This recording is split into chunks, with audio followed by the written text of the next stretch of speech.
네, 안녕하세요. 여러분들의 재단식 게임스는 돈마리TV의 한동훈 대표입니다. 오늘의 주제는요, 제2의 반도체라는 뉴스로 깡통난 사연, 여기에 대해서 한번 알아보도록 하겠습니다. 뉴스를 보고 혹은 증권사들의 리포트, 이런 것들이 얼마나 무서운지를 여실하게 보여주는 내용이 아닌가라고 생각이 듭니다. 우리가 이제 뉴스를 보고 주식을 매수하신 분들이 상당히 많습니다. 뉴스를 보게 되면 좋은 내용들이 굉장히 많이 나오거든요. 근데 그 뉴스가 나올 때 우리가 반드시 알아야 될 게 뭐겠습니까? 주가 수준이에요. 주가 수준이 바닥에서 뭐 10배 이상 올라 있는 종목들에서 뭐 엄청난 호재성의 뉴스가 나오거나 이런다라면 그 종목은 머지않아 깡통을 차게 된다. 이게 주식시장의 기본입니다. 얼마 전에 MACC가 엄청나게 또 하도하는 적이 있었죠. 그때 MACC 관련 종목들이 10배 이상 올라온 상태에서 MACC는 전기차, 뭐 수혜주다 이러면서 어마어마한 상승이 나온 적이 있었습니다. 근데 뉴스가 나온 건 어떻습니까? 주가가 10배 이상 올라갔다는 거죠. 그리고 나서 산업이 갑자기 전망이 바뀌면서 정말 어마어마한 손실을 주고 있다고 보시면 되겠고요. 그 중에 대표적인 게 제2의 반도체라고 얘기했었던 배터리 쪽입니다. 2차 전지가 되겠죠. 뭐 전기차라고 볼 수도 있는 것이고. 도대체 어떤 일이 있었는가 한번 알아보도록 하겠습니다.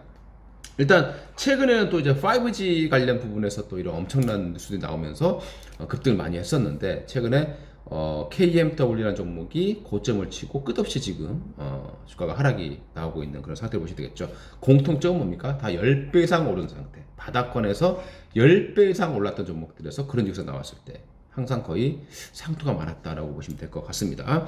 깡통의 주인공이 되지 않기를 바라고요. 자, 그럼 배터리 관련 종목들에서 이제 어떤 뉴스가 나왔는가, 한번 어떤 지금 사태가 있었는가 보도록 하겠습니다.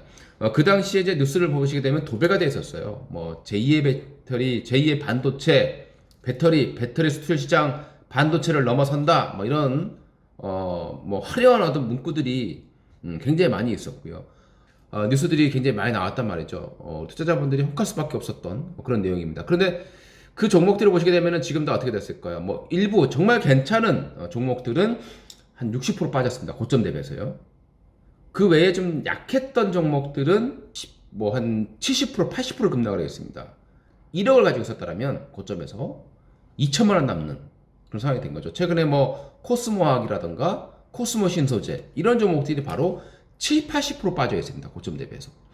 그 외에 이제 좀 괜찮다고는 우량주라고 할 수 있는 뭐 LNF라든가 그나마 이런 종목들은 반토막 조금 넘게 내려와 있는 그런 상황입니다. 근데 고점에 있을 때 올해 상반기에 바로 이 뉴스를 통해서 제2의 반도체 배터리라는 내용들이 굉장히 많이 나왔다고 보시면 되겠습니다.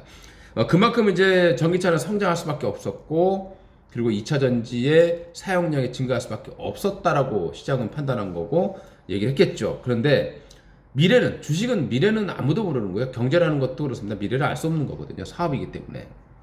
그러니까 어떤 상황이 있었나 한번 좀 내용을 보고, 그리고 또 이게 끝인가, 아니면 또 기회가 올 것인가도 여러분들이 좀 판단을 하실 수 있는 그런 팁을 좀 제공해 보도록 하겠습니다. 예전에 삼국지에 보시게 되면요, 제갈량이 그런 말을 했습니다. 미기 속에 기회가 있고요, 한호 속에 위험이 찾아온다, 숨어 있다, 이런 얘기를 했었죠.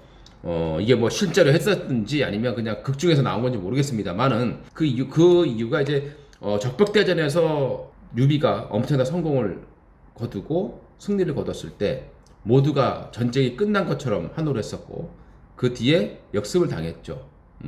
조조에게. 우리나라도 마찬가지로 6.25 전쟁 때 압록강까지 가면서 전쟁이 끝난 것처럼 한호를 했습니다만은 역시 그 뒤에 중공군이라는 인해저술이라는 어마어마한 그 위험이 숨어 있었다는 겁니다. 주식도 마찬가지예요. 모두가 좋아서 하루강을 외칠 때 고점이 엄청난 위험이 숨어 있는 거고요. 뭐 죽겠다 박수 할 때 오히려 기회가 숨어 있다는 겁니다. 그래서 주식은 기저현상이라는 얘기를 많이 하는 거고요. 역기저현상, 뭐 기고효과라고 얘기하죠. 이런 얘기들을 많이 하게 되는 겁니다. 최근에 이제 어떤 상황으로 주가가 이제 빠지고 있는 거라 보여야 될 것 같은데요. 최근에 중국에서 배터리 사용량이 2개월째 지금 감소를 하고 있습니다. 와, 영원히 성장할 것 같았던 이 전기차가 배터리 사용량이 좀 줄어들고 있습니다. 그 이유가 뭐겠습니까? 중국이 전기차 의무 생산제를 도입을 했었죠. 그러면서 뭐랍니까? 그동안에 줘왔었던 이런 전기차 보조금이 있어요. 이거를 올해 이제 60%까지 삭감을 했고, 향후 2년 안에 2021년까지 모두 이제 전기차에 대한 보조금을 이제 아예 없애는 그런 정책들을 가지고 있다는 겁니다. 그러니까 올해부터 당장의 가격이 떨어지니까 어떻게 됩니까? 가격이 올라가는 현상이 있겠죠. 보조금을 안 주니까.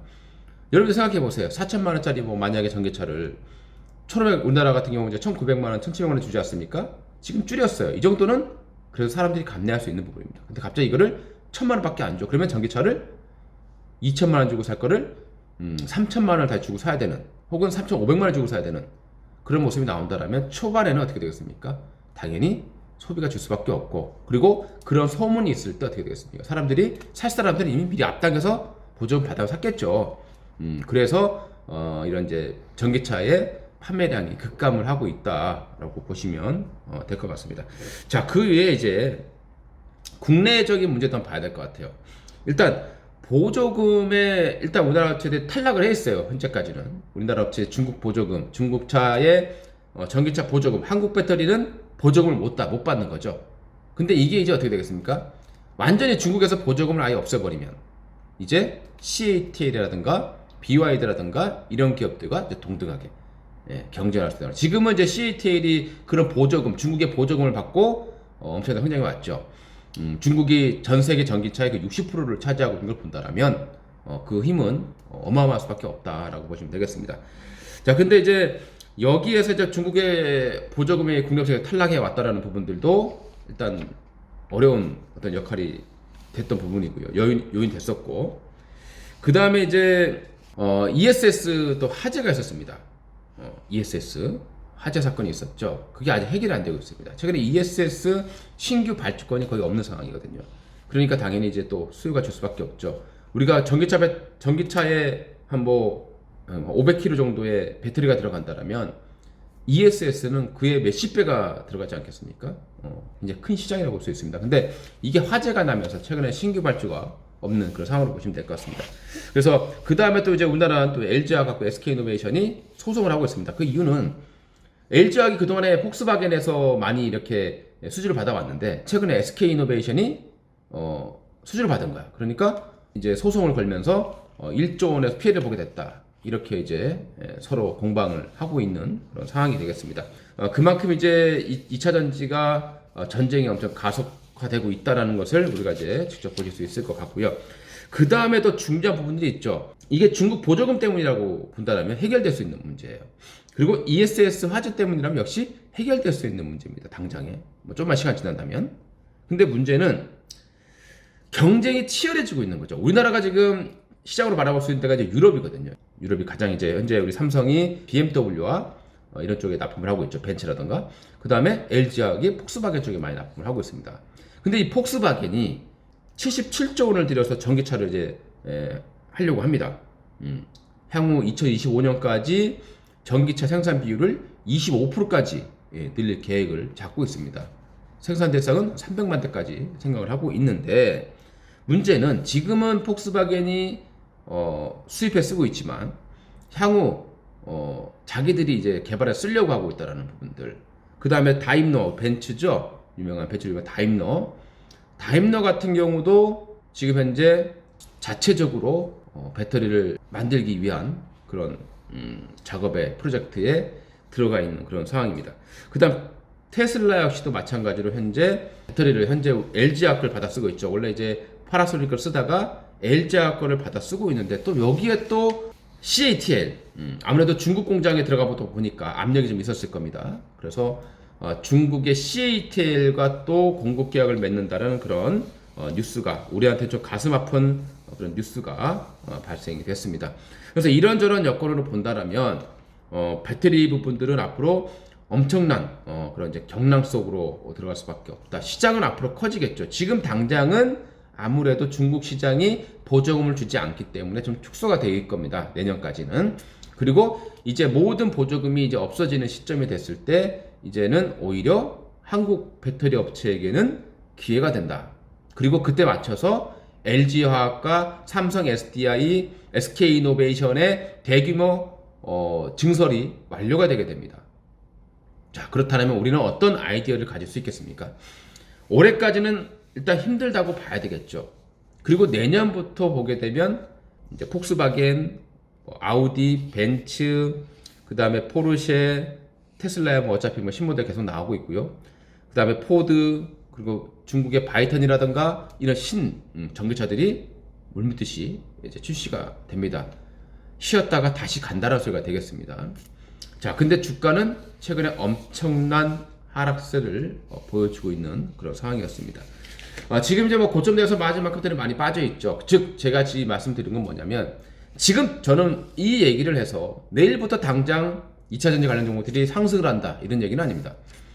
이제 중국이 보조금을 더 주려고 내년부터 이제 전기차가 또 확대돼서 발생이 될 것이고, 그리고 LG화학과 삼성 SDI, SK이노베이션들의 증설 완료된다라면 그 시점이 주가 바닥일 가능성이 상당히 높고요. 다시 한번 2차전지 관련 종목들의 부활이 시작될 가능성이 높다라는 생각을 해볼 수 있을 것 같습니다. 그 시점은 뭐 올해 말이 될 수도 있을 것이고요. 뭐 내년 초반이 될 수도 있을 것 같습니다. 어찌됐건 이제 온갖 좋은 뉴스가 나올 때는 뭡니까? 환호 속에 위험이 숨어 있구나라는 생각을 하셔야 되는 거고, 지금처럼 이제 와 이거 죽었네, 지금 뭐 종목들 보면 고점 대비해서 반토막씩 다 빠져 있는 상황이다 보니까 이제 얘네들은 희망이 없나 보다, 또 뉴스로서 온갖 악재들이 다 나오고 있죠. 전기차 배터리 사용량이 감소하고 있다, 이런 정말 끝날 것 같은 이런 상황이 지금 오고 있다는 겁니다. 근데 항상 또 위기 뒤에는 기회가 숨어 있다는 거 잊지 마시고, 그 기회라는 것은 바로 증설이 완료되는 어떤 시점, 그리고 중국의 전기차 보조금들이 완전히 없어지는 그런 시점, 이런 시점이 되지 않을까라는 생각을 해보도록 하겠습니다.